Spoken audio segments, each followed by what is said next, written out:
Bullet Club.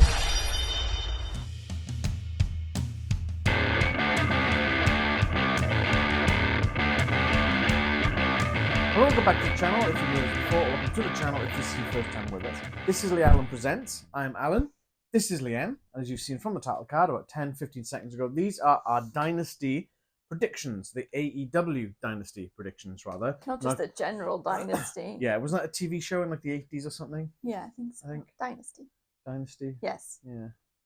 We don't know. Was that the one like Who Shot JR? Is that show? I have no idea. Or was that Dallas? That No, I think that was Dallas. My time. I think it was Dallas. I never watched any of those shows, but you know, hey, let us know in the comments. Yeah.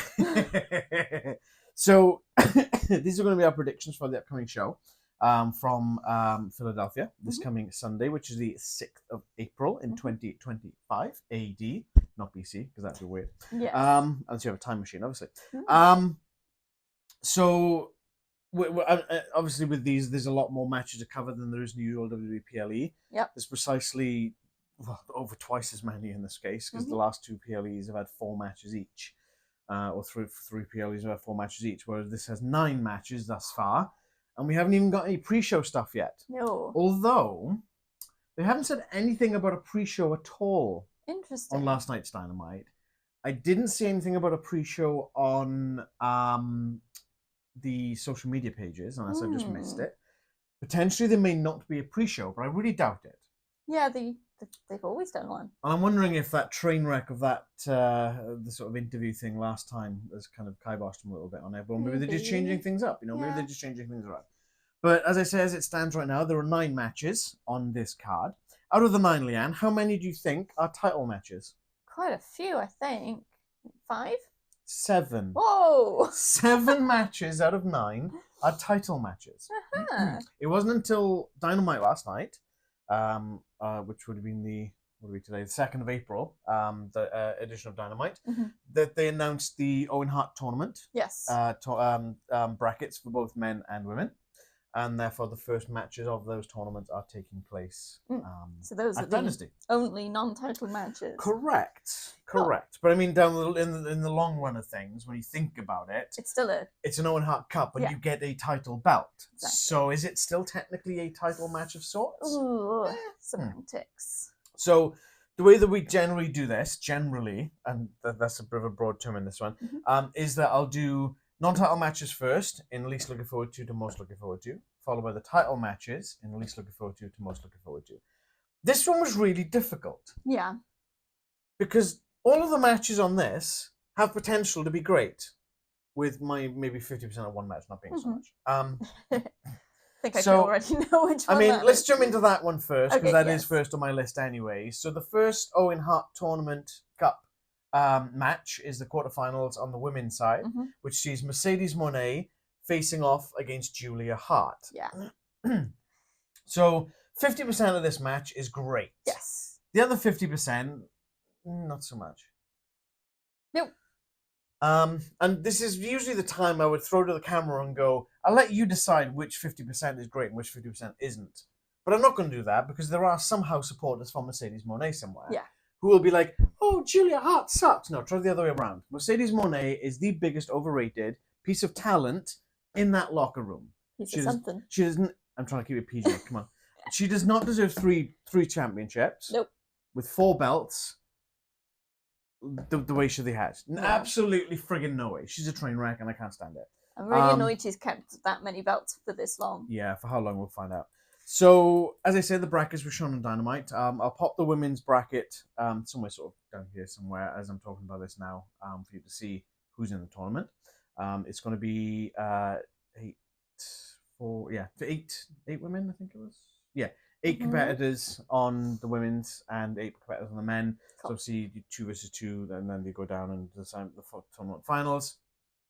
The finals of which will take place at Double or Nothing at the end of May. I believe it's the 25th of May. So the winner of that then will get a title match at All In Texas in July. So the women obviously face off against the AEW Women's World Champion at that point, and the men will face off against the AEW Men's World Championship for the World Championship. I mean, there's really not much to say about this, because obviously the match was announced. Julia has never fought Monet. No. There's not really been much of a build because it was announced last night. Yeah, it feels a bit unfortunate that they did announce it at such close quarters because there's not much of a build up. However, on Collision this week, we are going to see a bit of a teaser. We're going to see Mercedes Moné teaming with Harley Cameron, of all people, to take on Julia Hart and Athena, the Ring of Honor Women's Champion. Obviously, she's had some issues recently with Mercedes Moné, so we'll see how that goes down. Yeah, that's going to be an interesting matchup. I think it would be great if Athena comes in, bulldozes, not necessarily so much in this match, but at some point soon, like comes in, challenges Moné for the title, maybe a Double or Nothing, or Supercard of Honor, even because that's coming up before Double or Nothing, for Ring of Honor, and just takes one of those titles off of Moné. That'll shut her up a little bit. I think that'd be great. Yeah. Athena at least can wrestle. It's very true. Just throwing that out there. I think you can forgive this kind of match for not having a build-up because it's a tournament they do every year and they're random brackets, so it wouldn't feel natural if there was already a build-up for every single match on the tournament. I agree. So it makes sense, and like you say, they've got this match coming up where they can build some build-up into it, get a bit of action going. I'm trying to think, is this the third or fourth iteration of this tournament? Oh, I can't remember. Adam Cole and Britt Baker won the first one. Yes. Willow Nightingale and Ricky Starks won one, but I think that might have been the second instance. Bryan Danielson. Yeah, I think Bryan Danielson won last year's. Yeah, it was Bryan Danielson and Mariah May because they fought the champions at All In. So those were the winners. So this is the fourth iteration, the fourth year of the Owen Hart Cup. Nice. Okay, so that being said, who do you got winning this one if you got nothing else? Unfortunately, Mercedes Moné. I don't, with the run up that she's had and the attention she's getting, they wouldn't make her lose in the first round. Maybe later on a bit, but not in the first round.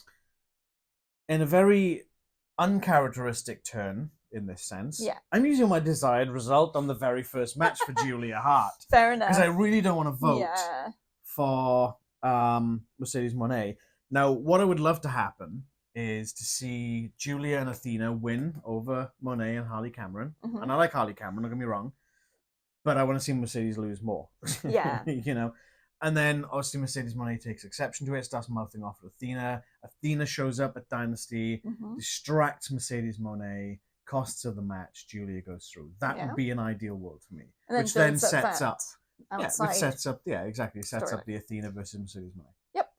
Okay. That's what I would like to see. Yeah.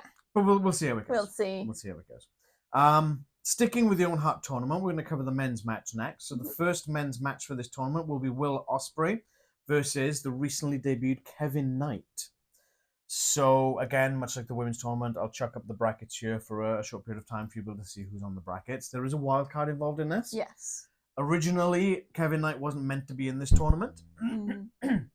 Just before Dynamite occurred last night, as we're watching this on the third last night, or recording this, not watching this. Switchblade Joe was attacked by the Death Riders, and he was injured. Whether or not the injury is real or just kayfabe, like a storyline injury, I don't know. I'm assuming it's storyline injury. Yeah. And they've supplanted Kevin Knight into there, who's recently made his debut on Collision against it's against Switchblade. Obviously, Switchblade gave him a very good endorsement, and that's why they put Kevin Knight into it. You don't know anything about Kevin Knight? I don't, no. New Japan Pro Wrestling guy. International Jet Setters is the tag team he was in, which makes me wonder if Kevin Knight has signed. Does that mean the Jet Setters are no longer a team? And both contracts are expired, which means potentially we could see Kushida coming to AEW, which I would be very excited for. His gimmick is very much Marty McFly.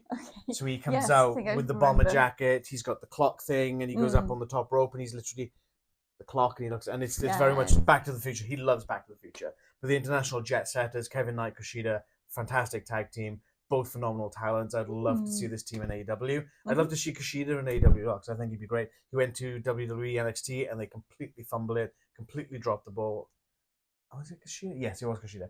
I'm pretty sure it was Kushida. I was getting him and Kenta mixed up. They had Kenta at one point as well. I'm pretty sure they had Kushida and they just did nothing with him. You've got a safe bet saying they went to NXT and they did nothing with them.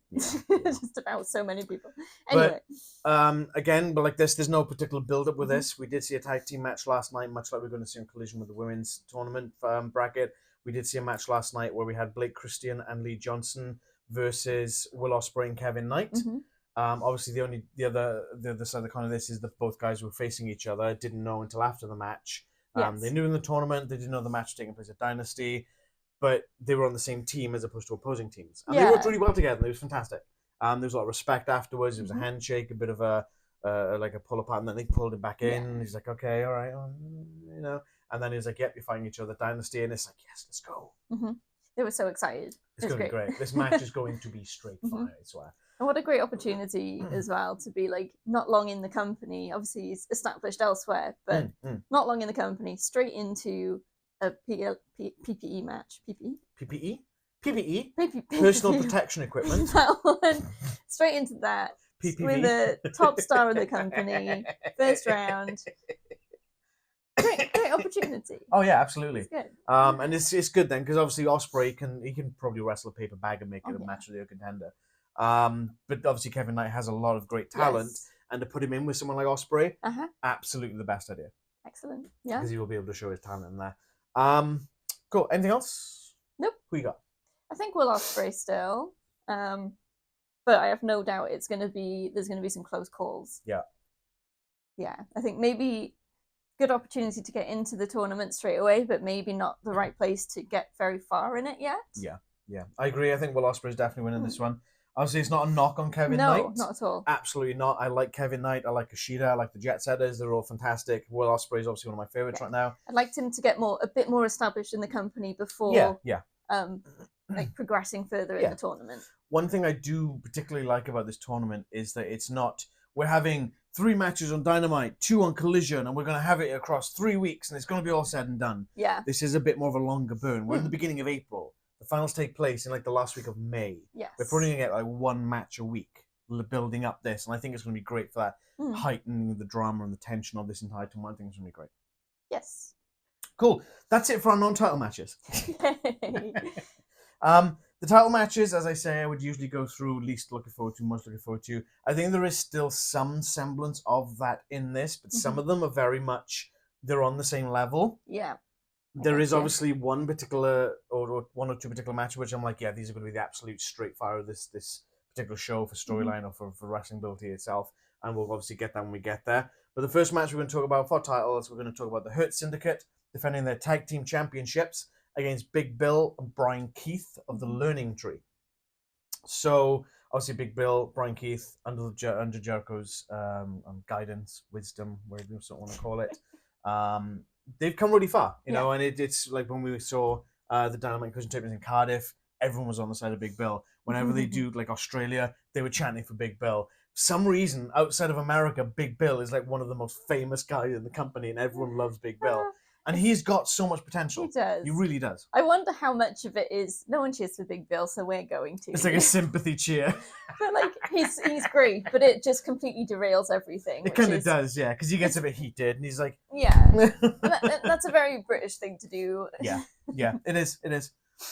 So from what I gather, this match was originally not meant to be Hurt Syndicate versus Big Bill and Brian Keith. Right. It was meant to be the Hurt Syndicate versus the Murder Machines. Okay. Unfortunately, in an Indies match, Brian Cage did something to his knee. Oh. So he's currently on the shelf for I don't know how long, I don't know how serious it is. All I know is he's done something to his knee and he couldn't get cleared for Dynasty. So they've obviously supplanted the next biggest team, technically, I guess, in terms of Big Bill, because he's huge. Yeah. Brian Keith's not exactly small, but when you put him next to like Bobby Lashley, he looks like he's a child. Oh, yeah. Okay. Frodo Baggins is in the ring now. Okay, cool. Just him next to Big Bill is like...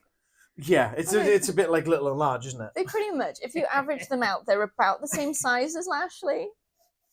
So it works. And obviously because of that, there's not been too much build up with this either.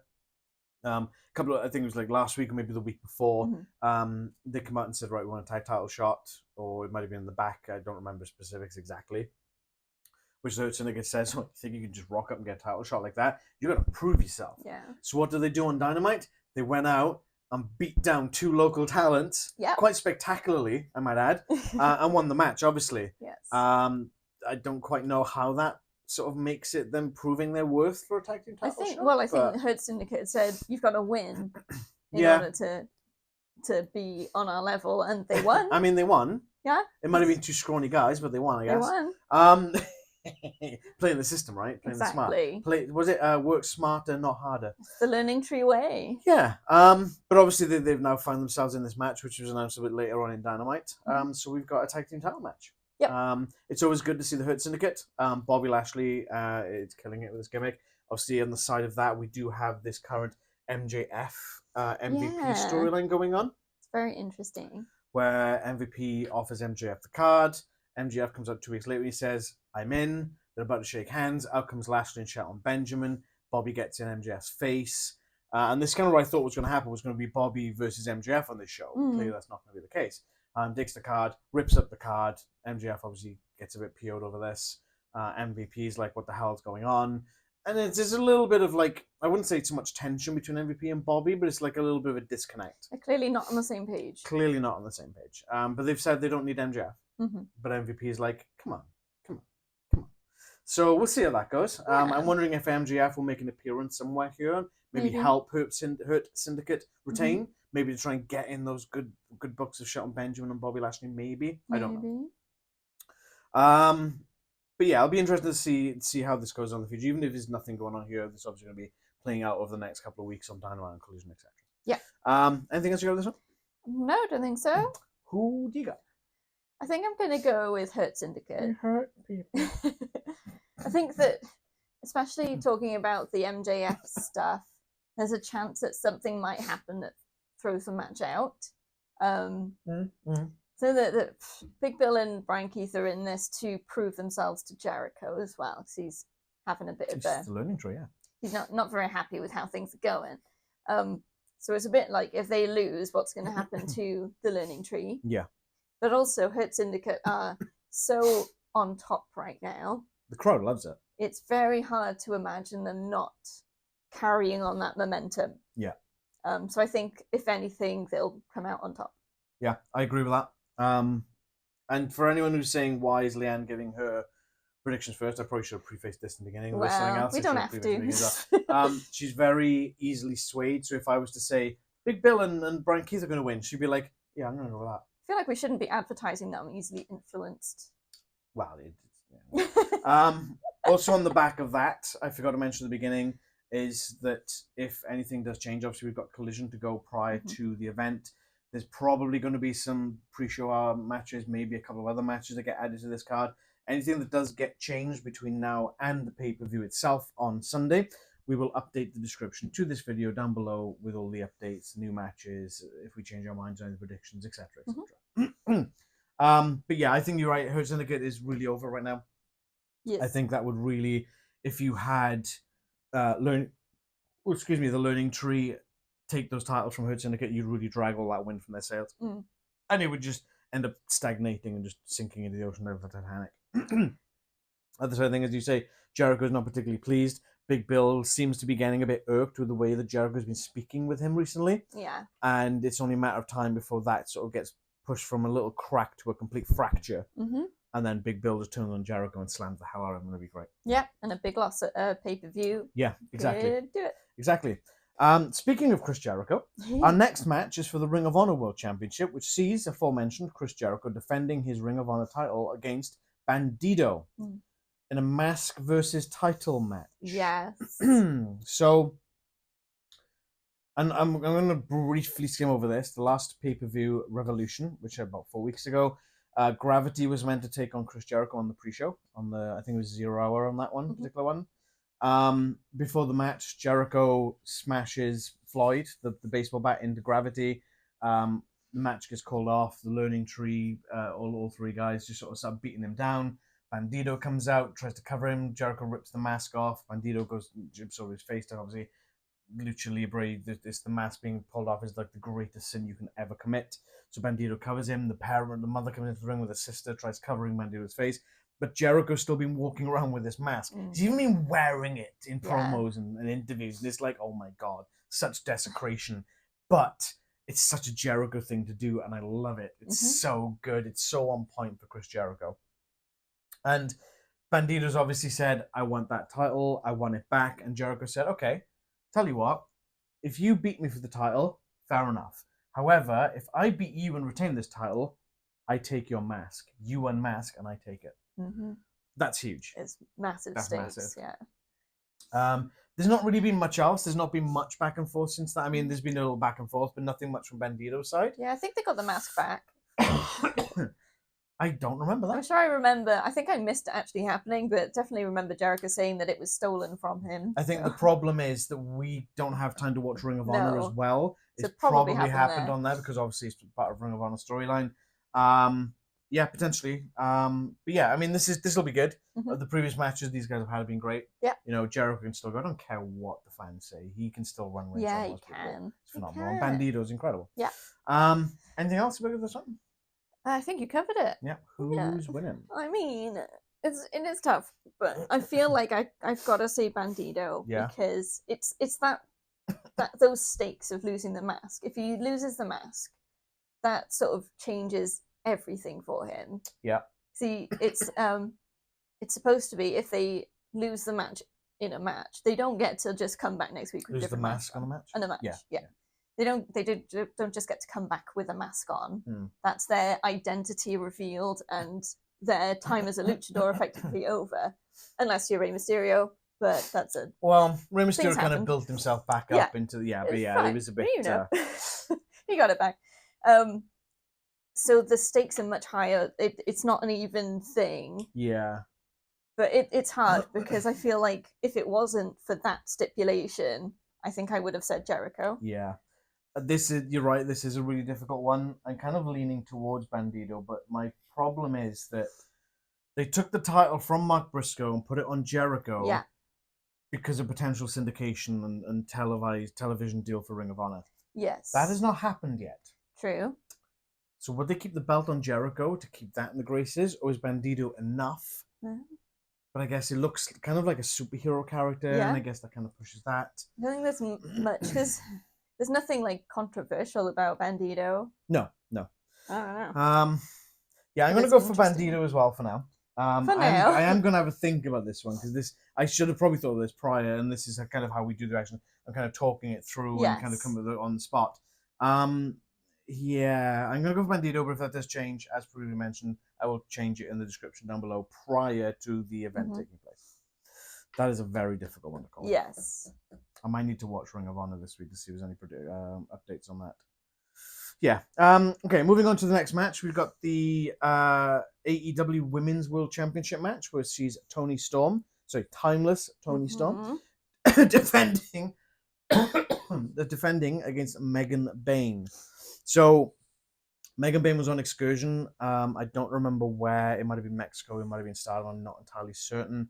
She returned and has been nothing more than literally a bulldozer at that point. Yeah. She's been bulldozing through everyone that she's been put in the ring with. She's had this sort of affiliation with Penelope Ford. And they've kind of set their sights on Toni Storm a little bit. Yes. To which Toni Storm kind of clocked in this before. And it's unusual for the champion to go, you know what? I want that big bitch. I want Megan Bayne. I think that was the exact. I want that big bitch, something like that. But she's the one that challenged Megan Bayne. It wasn't Megan Bayne came along and said, "I want a title shot." Toni Storm is the one that said, "I want her." That's incredible.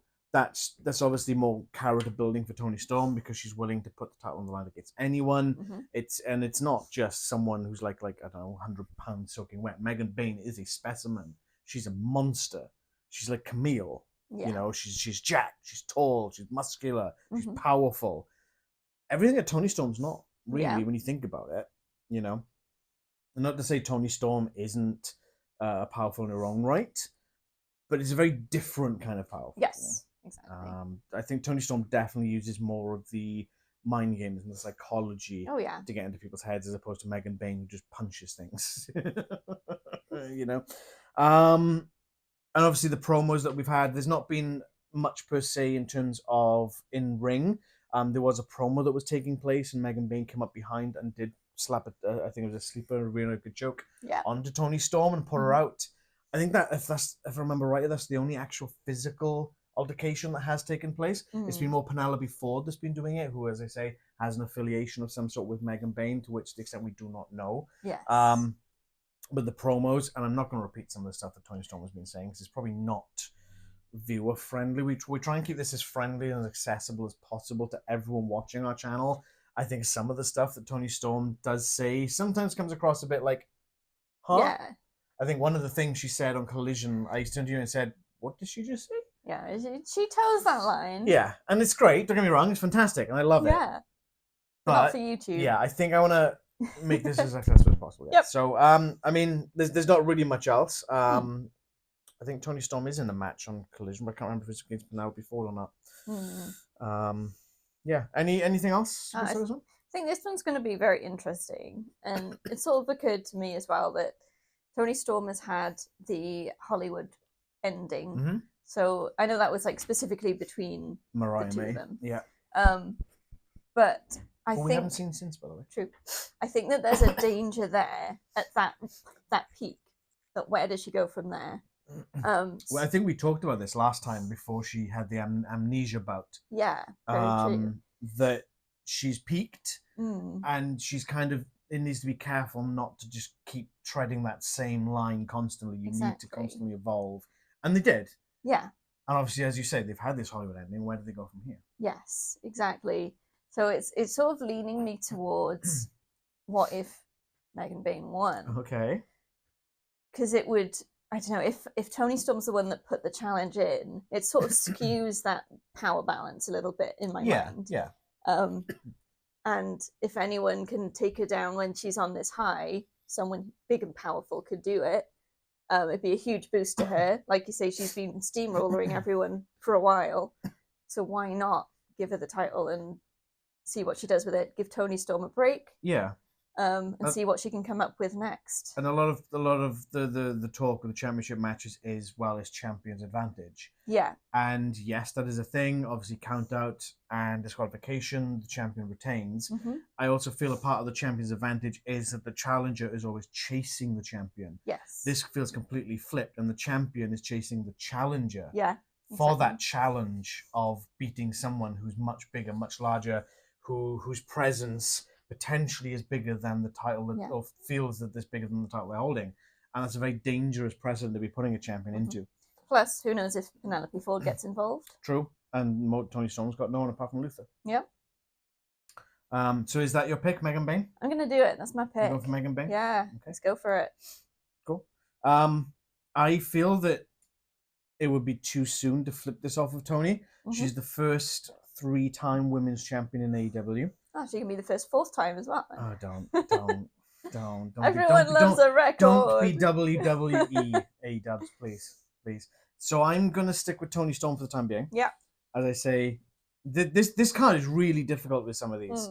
So there may be some actual changes to some of the predictions prior to the event, which we don't tend to often do. I don't think we've done it before, actually. I think there's been some changes, but it's usually because like someone who was meant to be in the match got injured. Yeah. The only other thing is new matches. I don't think we've ever changed an actual prediction versus a straight match is the same thing. Yeah, I don't think so. So this is going to be interesting. Yes. Cool. Okay, next up then, for the AEW Trios titles, we've got the defending Death Riders taking on Rated FTR. Yeah. So that's Pac, Wheeler Yuta, and Claudio Castagnoli versus Copeland. I said Edge then. Copeland, Cash, and Dax of FTR. Just Cope. Just Cope. I can't get behind that. It's Copeland for me. It's Copeland. I mean, even the crowd were chanting Copeland. They were. You know? They were. So post Revolution, obviously the Christian screw job, I'm going to call it. Yeah. Occurred. So Copeland did not win the World Championship, but at the same token, he did not get beat. True. And I can't remember if I actually said that during our reactions video, that because Copeland did not get beat, that technically he could say, I still have a right to a title match. Well, that's what happened. 2 weeks later on Dynamite, it was a street fight, and everyone in the kitchen sink got involved. Yeah. And obviously Copeland lost because there's more Death Riders than there is others, but there was that really gnarly spot with Spike. Yeah, I don't think they quite expected that to happen. Not putting clips or footage or images of that in here because that was pretty, I wouldn't say gruesome. If you haven't seen it and you want to, you know where to look. Yeah, it was certainly, I wouldn't even go far as to say uncomfortable. I was unexpected. Oh yeah. I didn't expect it to actually happen. Yeah. I don't even know how physics-wise it worked, but Well, usually when you get a nail and some flesh and... Well, you've just described it now, haven't you? Just multiple. Yeah. Anyway, so FTR comes out afterwards, and for some reason, Dax seemed to have a bit of a crawl, a bit of a bee under his bonnet. And it's like, what the hell is this all about? Dax wasn't even involved in this. What's going on? Was it maybe the FTR thing came down to help defeat off the Death Riders? Yeah. But it felt really weird. And obviously since that point, he's apologized to Copeland. Copeland said, heat of the moment, we're on the bridge, but let's put a challenge out to the Death Riders for Dynasty. Trios titles, we want the Trios titles, rated FTR's coming for them. Fast forward to, I think it was Dynamite last week, actually, with Dax versus Wheeler Yuta. If I remember rightly, Wheeler Yuta won the match, which was a bit of an upset, obviously, because FTR being one of the best tag teams in the world, you'd expect Dax would run rings around him. He didn't. Wheeler Yuta won, and he kind of goes a bit nuclear. Security gets called in, he hits a ref, security gets called in, and they kind of go in the corner. Cash comes in behind, Dax can't see him, and he just kind of turns, and he's, I can't remember if he elbows or he pushes. He pushed him, yeah. Turned around, he sees this Cash, and he's like, damn, my bad. Goes over to offer his hand to pull him up, and Cash is like, nope, smacks it away, rolls out of the ring and walks off. Obviously that's a lot of tension going on there, like what the hell's going on here? Fast forward then to the interview last night that they had, or the segment they had with Rated FTR, and Cash has literally said, it wasn't Rated FTR, so it was just FTR, and Cash has said, look, we're cool for Dynasty, we're going to take the titles, but after that, we're going to need a talk. Yeah, because Dax was basically doing a formal apology. He gave the ref that he hit some money. Yeah, he got fined 10 grand, gave the ref 10 grand. And then was apologising to Cash and went in for the hug, and Cash just put a hand out. That's right. And it gives me the vibe that this exact sequence has happened before. So Dax will flip out, cause trouble, but he's very good at apologising and sounding genuine and expecting everything to be okay. So that to me nothing changes. Is at this point Cash has said, this is it. You've done this before. That's what it feels like. That's the vibe. I can't remember if we've seen it happen before, but it's like remember it. It's the impression that I'm getting. It feels like he's a manipulative person. And it's and it's not even Dax. It's Copeland as well. Yeah. After that apology from Copeland, obviously Dax got really pissy at Copeland, and again, as you say, he's very good at apologizing. But he won't change. Yeah, Copeland's like, just forget it. Let's just get those trios titles from the Death Riders. So it puts some really interesting character stuff that's probably very relatable for some people. Yes. That is not often seen in wrestling. You see teams break up and have arguments all the time, but I don't think I've seen it like in this way before. No. So it's very interesting. It feels very real. Yeah, I'm quite liking this. And obviously we are going to have Cash Wheeler versus Pac on Collision. It'll be interesting to see how that plays out. Yeah. If Cash wins or loses, how Dax reacts to either. How this all, because obviously the Death Riders are going to be there. Yeah. It's not just going to be Cash versus Pac. It's going to be the Death Riders there. So that'll be interesting. All that hard work to put them all away. They all just came back. Well, to be fair, that was over a month ago. I know, yeah. Anything else with this one? I think that's about it. I mean, this is going to be great. It is. This is probably going to be an absolute fire match because all 6 of these guys are fantastic. People sleep on Yuta. Yeah, he is really good. Who you got? I'm going to go Death Riders. Yeah. I feel like this character stuff, the stuff between Dax and the others, is going to cause problems during this. Yeah. One way or another, whether it's like a lack of trust from Cash to Dax, or if it's Dax losing his cool and flipping out again. Yeah. I feel something's going to happen, and then the ripple effects will go onwards from there. Yeah, I agree. I think Death Riders are retaining. It just doesn't, and people are complaining about the Death Riders storyline. It doesn't make sense, blah, blah, blah, blah, blah. And it kind of does when you think about it, because they're doing a hostile takeover. There's still a bit of mystery to it. Yeah, they're running roughshod, and I don't think we've hit that payoff time yet. No, there's still there's so much intrigue. Still that niggling thing of, I'm sure they said they were working for someone else. Yeah, back in the early days, they said that. But yeah. Are they just forgotten, or are they just more in the shadows? So, maybe it's come waiting to the point where they seem to be not able to handle things themselves, and that person will step out of the shadows. Possibly, Mm-hmm. you know. Malachi Black comes back. Don't tease me with that. We already know that's not the case. I know. Wishful thinking. That's my pick. We already know he's going to be on SmackDown after WrestleMania. That's my desired result. Your desired result is Malachi coming back.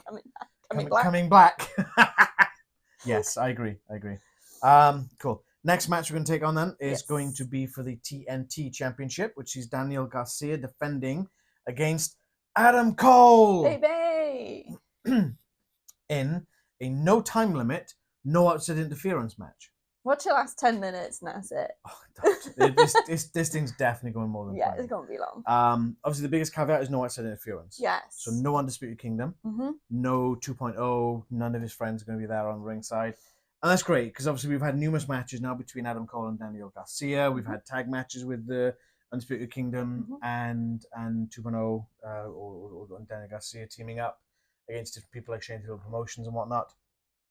And there's definitely a big rift there. There's definitely a bit of a who's the better guy between Danny Garcia and Adam Cole. Yeah. And that's clearly, even when they're tagging up, there's friction, there's tension, there's forced tags and things like that going on, you know. But every time they fight, it's either outside interference that's causing the match to end, or it's time limit draws. Yeah. And it's like, oh, for God's sake, can we just get a distinctive winner here, please? And that's clearly what this is leading to. Yeah, and this is exactly what it's leading to. But there's still disqualifications, right? I'm assuming so, yeah. I'm assuming so. But at least that would be the undertaking of one of the two individuals in the match and not someone from outside of the match, which is obviously where they're not interference. So how... I'm going to get into questions of how do they enforce no outside interference without causing a DQ? Security on ringside. Okay. So, I mean, the thing is, you could have security waiting by the entrance ramp, right? Yeah. So you stop people walking. And then you'd also have to have them by the entry points from the crowd. Yeah, potentially, yeah. Or lock them in the locker room. Just lock everyone in. Security outside the door in the locker room. That's probably the best way to do it. So it stops anyone coming out, interfering and whatnot. Yeah. Biggest part of this, Matt Menard cannot be on commentary. Yes. Very true. He tends to be on commentary during Danny's match. He stands up a lot. Yeah. I mean, I have no qualms that this is going to be a great match. All the previous matches they've had has been great. Even the tag matches together, it's great to see these guys have a lot of good chemistry with each other, whether they're against or working with each other.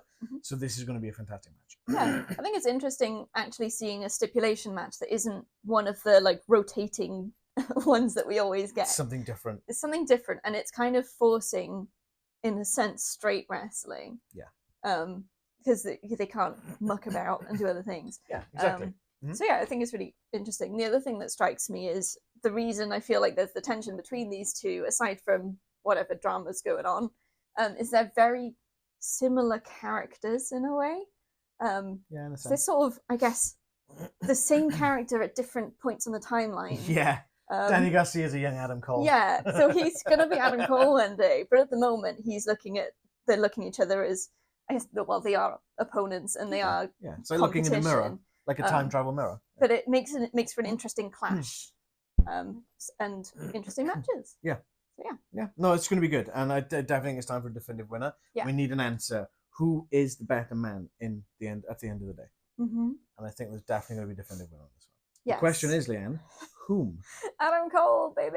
You go for Adam Cole? I'm not 100% sure why. I just like him better, I think, which is partly what we judge things on in the end. I honestly find Adam Cole more interesting than Daniel Garcia. Yes. And it's not to take anything away from Daniel Garcia. He is a great talent. He's still in the very early days of his career when you think about it. Yeah, he's come a long way from a few years back. But he's still got a way to go.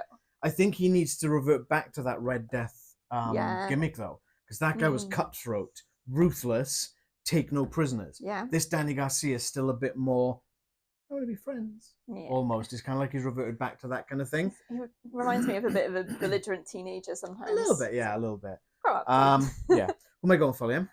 Adam Cole, baby! Damn straight. I think that Adam Cole doesn't necessarily need a title. No. Absolutely not. Does not need a title. But I think he will elevate the TNT title. Yes. Undisputed Kingdom was built on the premise of bulldozing everything and taking over. Obviously, you had oh God, what are the names? Blanked. Kingdom.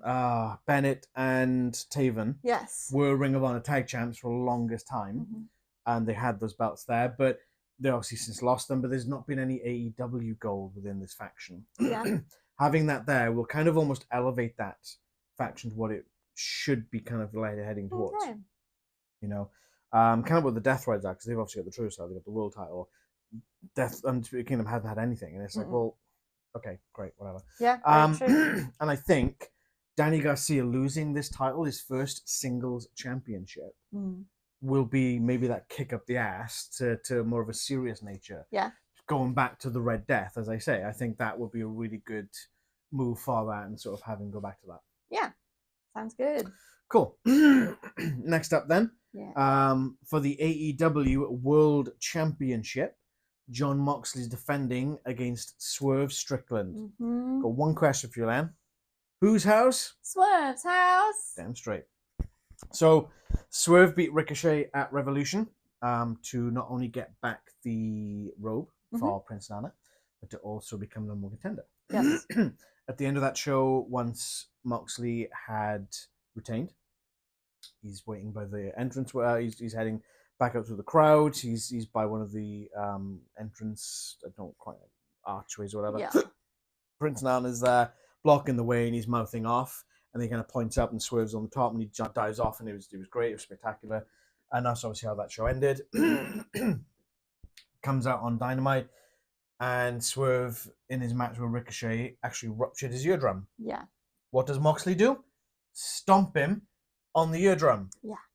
Obviously injuring him in that sense, or kind of keeping that injury prolonging. So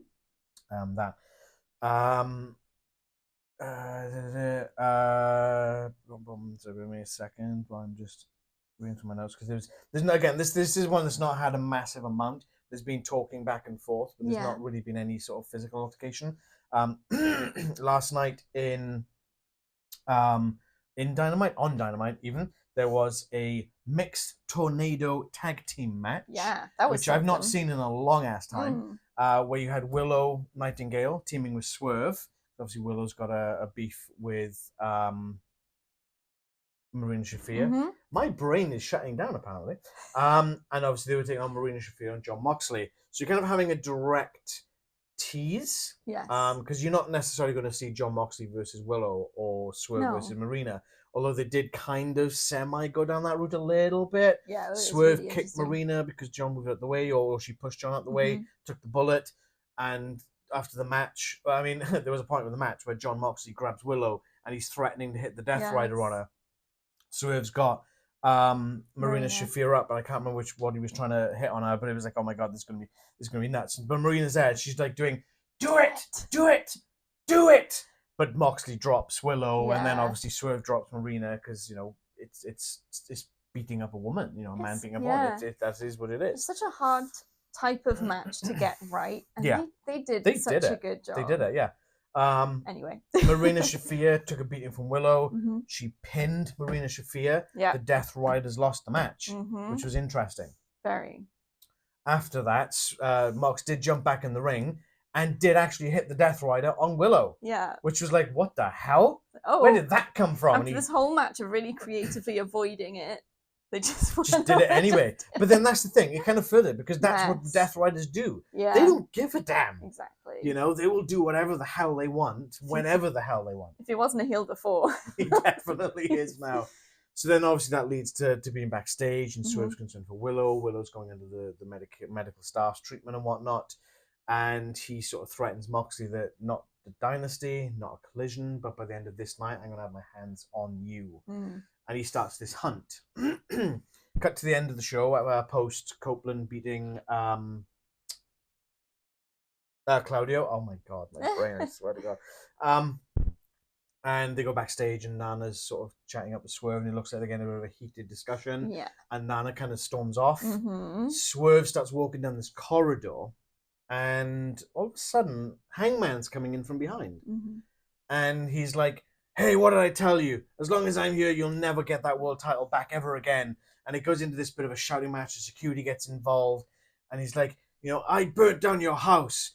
You burnt, you broke into my house, says Hangman. And Swerve's like, you burnt down my house. And then Hangman's like, you deserved it. And Swerve goes, I know. At which point, Hangman's like, wait, what? what did you say to me? I think. What? And he just kind of, everything just deflates in Hangman. It's such a cool moment. And he kind of just gently pushes the security guys out of the way. And he's like, what did you say to me? And so it's like, I know. And it's like, oh my God, what's going on here? This is incredible. Character development. Incredible. Hangman's just like, shocked. You can see he's like, what? And he doesn't know how to process it. So he just kind of storms off. Next thing you know, Jon Moxley's diving in and beating up Swerve with the rest of the Death Riders. They drag him to the ring. Yuda's got this tin bucket or steel bucket of some sort, empties it out. It's broken glass. And they slam, they like hit some sort of power. I can't remember what movie it was. They slam him into the glass. The glass is sticking in his back. Swerve sits up as they're leaving the arena and kind of like he's laughing and kind of staring into that manic state, staring at the Death Riders. And Moxley's kind of turned around and he's kind of like, what? I wonder whether that interaction with Hangman just elevated that manic state as well, because that was obviously playing on his mind, something going on there. Yeah. And then just like feeds into it, and now he's dangerous. Maybe is that like it's was it that moment where you're like, oh, I just come to a realization, and it's like an epiphany. I know, that's it, epiphany. It's like I know, and it's like, oh, am I the dick? Have I been the dick all along? I've been the dick all along. How can I use that against and it's kind of almost like maybe that's what he was doing. And it's kind of, because he's admitting that to himself, he's almost removing those inhibitions. Yeah. He's lifted a burden off himself. But on the other hand of things, has he started building a bridge to some sort of, I wouldn't say friendship. Understanding and some sort of respect relationship with Hangman Adam Page? I think that would be great. Because obviously Moxley has also upset Hangman Adam Page in the past, and they haven't come to a head yet. Mm-hmm. But does Hangman now have Swerve's back? Yeah. Because he wants the best for AEW, and so does Swerve at this point, and he's admitting that he was wrong to do what he did to Hangman. There's so many little nuances and so many little threads that come off of this. Hangman's always been a very conflicted personality, so this isn't going to help his psyche at all. Oh, hell no. He's not very balanced right now either. No, and I'm thoroughly enjoying Hangman. Yeah. Thoroughly enjoying Swerve. Mm-hmm. Both guys are great, and all I want now is the Swerved Hangman. Like a tag team. Imagine that, the Swerved Hangman. That'd be great. Anything more you got about this one? No, I think we've covered it. Who you got? Oh, it is tough though, isn't it? It is really tough. I don't see Mox losing it yet. So I think Mox to win. Yeah. I think to retain. But there might be, Hangman might get involved. I'm not sure it's going to be a straight like win-lose situation, if you know what I mean. But I feel like Moxley's not going to lose. Moxley will retain. Yeah. Is my answer. Yeah. Cool. I'm going Mox as well. Mm-hmm. As much as I like Swerve, as I say, it's not the right time. And right? this kind of leads in as well to what I said previously when the Elite had all the titles. Yeah. I say all the titles. They have the tag titles, they have the TNT title, and they have the Continental Championship. The only one that still has the title right now is Kazuchika Okada, who has surprisingly been absent for the last couple of weeks. Yeah. And as soon as one lost the title, that's the cascade then. Nearly everyone else lost the title. So Jack Perry lost the title, the Young Bucks lost the title, they lost their IWGP tag team titles as well. Yeah. And it's like, because the faction being strong, they're strong together. Yeah. When you start losing it, it kind of doesn't make sense to keep part of it strong and part of it not. Yeah. And I think the ripple effect will be once those other Death Riders lose those trio titles, and they'll lose it first. That's when Moxley needs to start panicking a bit, because that's when the fracture shows. That's when the weakness starts within the faction. Yeah, I agree. That's what I see happening there. So I think Mox is retaining. It's going to be a hell of a match. Yeah. And it'll be interesting to see who wins the Owen Hart tournament. Yeah. I don't know. They probably will have a title match of some sort at Double or Nothing. Who that will be, I do not know. Maybe it'll be Hangman. Maybe that'll be the match there. Mm-hmm. But if, for example, Will Ospreay wins the entire tournament, it's him and Moxley at All In. Very true. That could be it. That could be it. Biggest show of the year for AEW All In.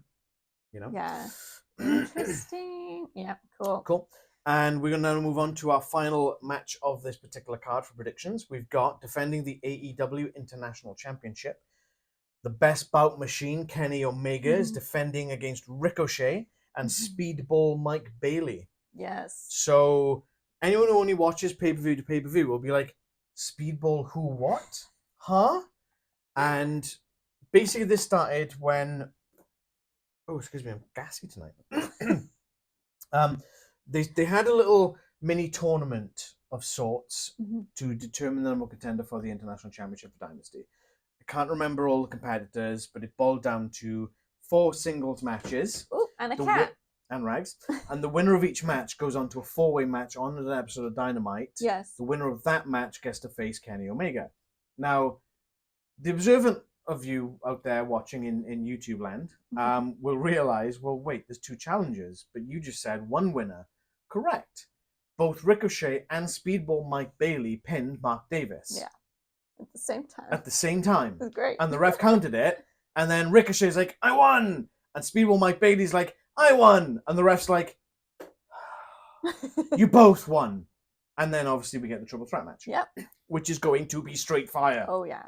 This is going to be potential match of the year. Yes. And it's like, you said yourself, you've not seen Speedball Mike Bailey before. He came in as a wild card in this tournament. And you've been quite enamored with him. He has captured my attention. He's very good. He's Taekwondo mullet man. It's great. The only downside for me is he wrestles barefoot, and I hate that. It's I Taekwondo. really don't want to see feet on my wrestling shows. Thank you very much. I thought you were going to say the downside was the mullet. I would take a mullet over barefoot wrestling. He's got very much a Karate Kid vibe going on. It's very much an 80s vibe, yeah. It's great. It's so good. I mean, he's called Speedball. Yeah. You know, it's he's from a different decade. It's fantastic. And he's just captured my imagination. He really has. Yeah, and he is a phenomenal athlete. I can't fault him for that. And some of the stuff he's been pulling out already has been incredible. Obviously, Ricochet is incredible. Yeah. And his character's been leaning into this heel side thing of it, and it's been fantastic. Since he's come to AEW, he has been on fire in my mind, and I think it's fantastic. Definitely. He came in with such fanfare, and the fans were cheering, and all of a sudden they just flipped on him, started booing him, and he just played straight into it.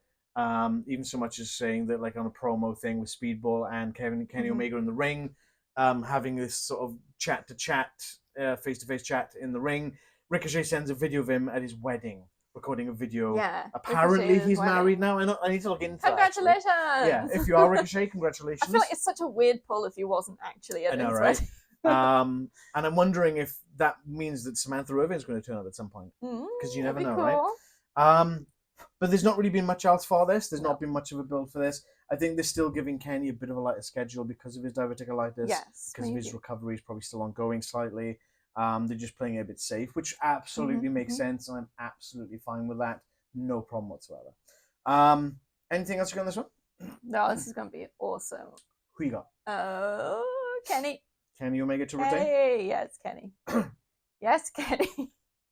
I don't know. I feel like it's going to end up Ricochet and Speedball probably going at it a bit more and wearing themselves out a bit, and then Kenny can take advantage. As the vet. Yeah. He's got those ring smarts. Veteran. Not the animal doctor. Yeah. He doesn't moonlight as an animal doctor in his spare time. I feel like that's a Speedball character trait. On the side. Hello, Speedball Veterinary Service. Something, he's got a side gig of something or other, you know. It's the 80s way. Yeah. But yeah, that's sort of my thinking. Yeah. It's going to be great, though. This is going to be... Yeah, I think the same. Kenny Omega's definitely retaining this. I guess partly because he is my boy. Yeah. But partly because I don't think this would be the right time to pull it off him. No. He's had it since obviously Revolution when he beat Konosuke Takeshita. And he was out of the business for a year and a half with this injury. Give him a good run. Give him a good run. Let him show his chops. Let him show why he is the best bout machine with this title. Yeah. Simple as. For sure. Cool. So that's all 9 matches.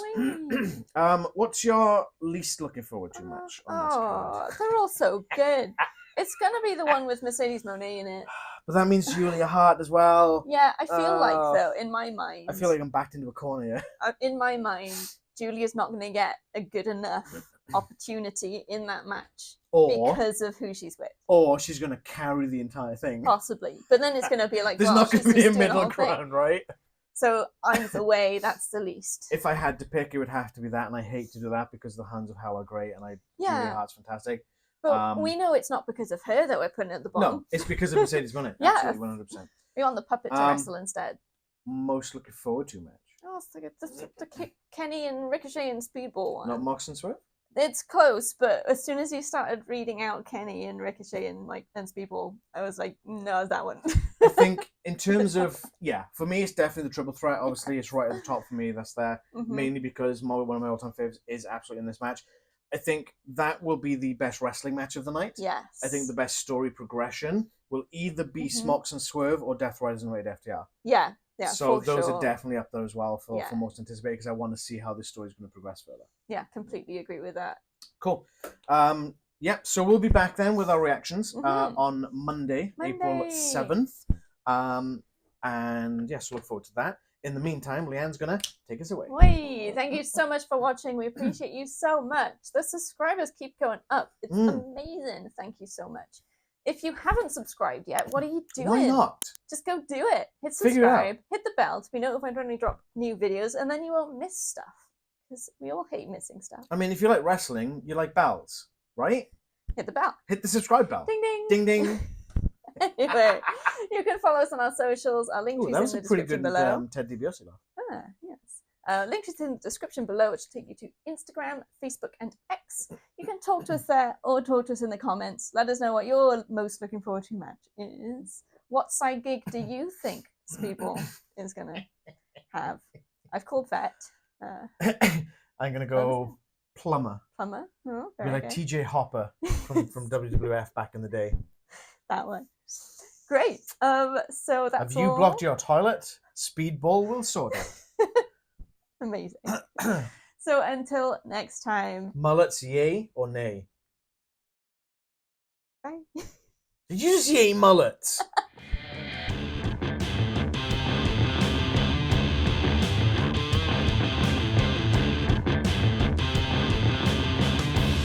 Bullet Club.